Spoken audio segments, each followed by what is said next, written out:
Wait, let's start from the beginning. So hello guys, Pizza Hut has launched their new unlimited pizza offer. তাদের এই endless pizza অফারে থাকছে 4টি different type of pizza. প্রত্যেকটি পিজাই ছিল বেশ মজা।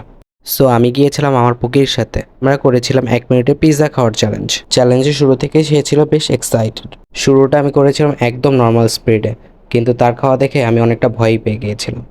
কিন্তু আমি আমার মতো তাদের মজাদার এই পিজাগুলো এনজয় করছিলাম। শুরু থেকেই সে অনেক আগিয়ে ছিল আমার থেকে, কিন্তু বলে না, slow and steady wins the race. আমাদের চ্যালেঞ্জও ঠিক তেমনটাই ঘটেছে। সেকেন্ড স্লাইসে আমি অনেকটা এগিয়ে গিয়েছিলাম। আমাদের চ্যালেঞ্জের শর্ত ছিল যে হারবে সেই দেবে বিলটা, অ্যান্ড আর কিছুক্ষণের মধ্যেই আমিই জিততে যাচ্ছি। সো ফাইনালি আমাদের কন্টেস্টটা শেষ হয়। আমি 2টি স্লাইস এবং সে একটা এবং অন্যটার অর্ধেক খাইতে পারে। সে অনেক আপসেট ছিল। ও বাই দ্য ওয়ে, পিৎজার সাথে আর মাত্র 199 টাকা অ্যাড করলে পাবেন আনলিমিটেড সফট ড্রিঙ্কস। আজকের পর্বটা এখানেই শেষ করছি। দেখা হবে আবার নতুন কোনো ভিডিওতে। Bye bye.